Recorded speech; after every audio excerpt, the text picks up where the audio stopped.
Muhammadur Rasulullah. Dokter boleh tahu nggak ketemu sama suami bagaimana? Ah, Boleh nggak dok? boleh. Boleh. Banyak yang pengen tahu. Baik dokter, mungkin singkat saja. Iya, singkat aja. Sebenarnya, jadi kalau orang pikir ta'aruf sih bukan ta'aruf karena udah kenal sama-sama. Kan saya di Pemda DKI ya, cuman saya di Dinas Kesehatan, beliau di Cipta Karya Tata Ruang Pertanahan kayak bangunan, pengawas bangunan gitu. Nah, kami itu satu komunitas lari Oke. gitu. Ada Pemprov DKI Jakarta Runners gitu. Cuma memang kan kalau di lari ya lari aja gitu, udah selesai ya bubar Iya, gitu iya, kan. iya. Nggak ada apa omongan pribadi atau gimana-gimana tuh nggak ada gitu. Nah, sampai beliau itu Kaderul udah ditinggal istri meninggal itu 2018. Jadi sekitar 5 tahun ya menduda gitu. Nah, kenapa lama ya, biasanya kan kalau laki-laki cepet ya. ya. Itu justru karena beliau mikir bukan mencari istri sebenarnya, nyari ibu buat anak-anaknya. Dan beliau sebenarnya mencarinya itu yang nggak punya anak supaya bisa fokus ke anak-anak beliau yang 4 orang. Targetnya begitu. Ya, jadi kalaupun kenal dengan saya atau segalanya, saya pun merasa aman aja karena saya pikir nggak mungkin modus karena juga nggak masuk kriteria gitu kan. Jadi kayak gitu, jadi teman aja gitu sampai saya juga ada bos yang kenalin sama siapa gitu, ya udah sekedar ta'aruf kenal aja gitu, oke gitu. Tapi untuk sampai menikah itu anak saya tuh susah, Mbak Ulin bilangnya no stranger in this family. Which Jadi one? Yang mana? yang pertama. yang pertama. Jadi dia nggak boleh saya istilahnya nikah lagi lah. Jadi saya pikirnya saya nanti nunggu mereka gede, itu pun kalau masih laku gitu ya. Jadi nggak kepikiran itu, kemudian pikirnya ya ini anak-anak dulu lah gitu. Sampai satu saat yaitu tiba-tiba yang suami ini dia sempat deket sama orang lain juga gitu-gitu. Terus akhirnya minta ketemu sama saya. Minta ketemu itu dia bilang kok aku tuh udah kenal sosok kayak kamu, kata dia gitu.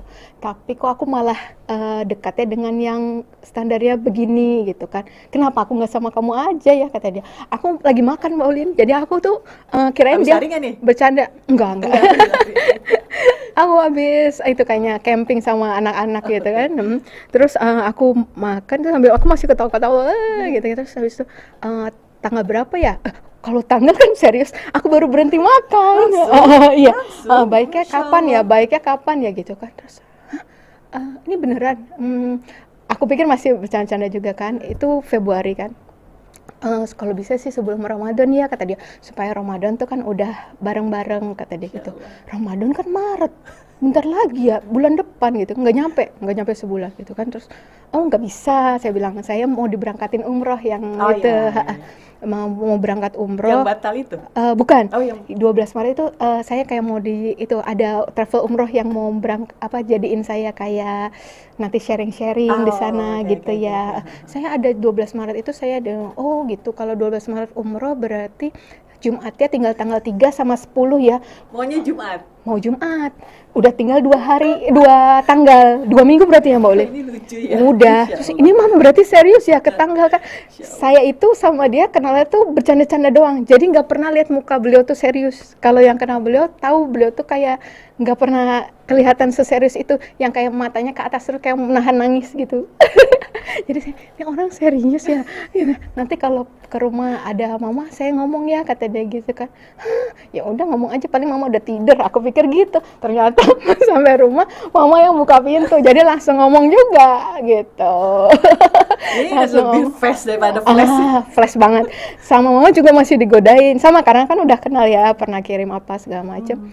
Terus bercandain sama mama ada 5 kali nanya. Jadi boleh nggak Oma sama Ica gitu. Terus dijawab apa sama Oma, sampai yang kelima baru Oma bilang iya gitu. Nah, yang tantangannya kan yaitu ke adik-adik, ipar sama anak-anak kan gitu. Kita yang mungkin kita oke, tapi yang mereka enggak kan kita jadi nggak jadi ya Mbak Olin. Tapi ya itu alhamdulillah, kalau mungkin ya jodoh ya itu Allah yang mudahin jalannya. Yang saya pikir adik ipar saya akan berkata, boleh nikah tapi anak-anak jangan sampai jadi ikut Islam. Itu enggak. Saat itu belum. Belum. Saat itu, Anak-anak belum sampai saya nikah itu belum. Oh, Anak-anak itu. baik. Iya, saya memang dari saya syahadat sampai itu saya nggak paksakan anak-anak untuk masuk Islam gitu. Biar ketika itu mereka yang minta Walaupun gitu. si Dede ya, Iya. maksudnya Dede kan masih bisa Iya. dikendalikan sama Iya. dokter, enggak juga. Enggak gitu. Ketika mereka tanya, saya jawab, saya jelasin, memperkenalkan iya, tapi memaksakan itu enggak.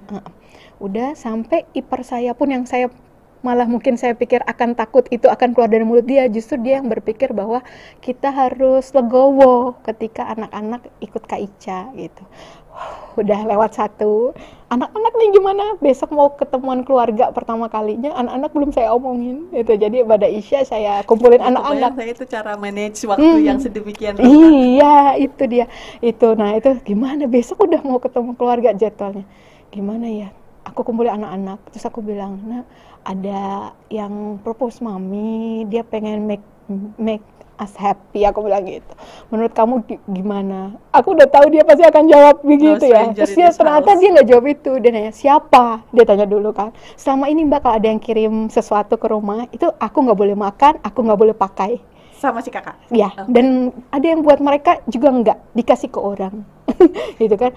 Terus siapa? Aku sebut namanya kan. Terus jadi ternyata kita tuh flashback itu pernah 2-3 kali tuh nggak sengaja ketemu di playground mana, karena umurnya hampir mirip-mirip kan. Waktu aku sebut nama beliau, terus dia langsung ingat anaknya itu ada 4 gitu. Terus dia langsung malah gini, mau dapat 7 siblings kata dia, jadi 7 gitu kan. Hah, aku kan kaget. Nah, kan kamu biasanya bilang no stranger in this family, kok boleh? Mami, it's not stranger, itu kan your friend katanya dia gitu. Bener sih. Aku bilang betul. Dari dulu aja ya. Ditemenin dulu, baru nggak jadi stranger. Iya, tapi kita kan nggak sadarin tidak ya. sesederhana itu pemikiran dia ternyata sederhana banget. Iya, dan maksudnya itu saya lupa banget namanya, cuman ya ketemu gitu aja kan, nggak membuat jadi saya pikir jadi dekat, nggak ada kontak juga setelah ketemuan di situ. Terus juga suka berinteraksi sama anak-anak gitu?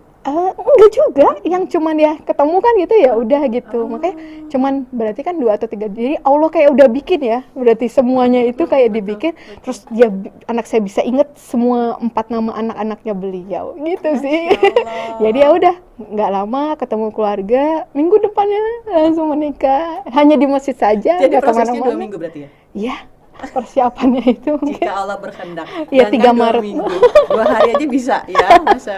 Jadi Allah di dunia Allah sudah kasih kenikmatan manisnya dokter memeluk Islam, beristiqomah, ahlul istighfar, ikhwan dan al, itu yang saya ambil dari pribadi seorang dokter Aisyah. Mudah-mudahan jadi ibroh buat kita semua dan pengingat. Dan sudah sedikit lagi kita berada di penghujung waktu. Jadi saya salah.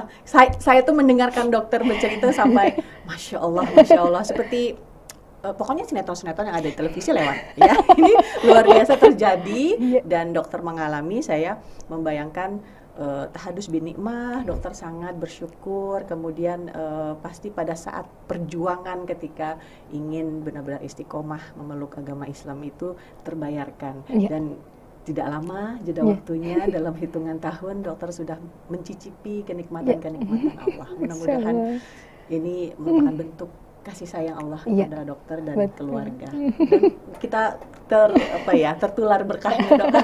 Masya Allah, amin.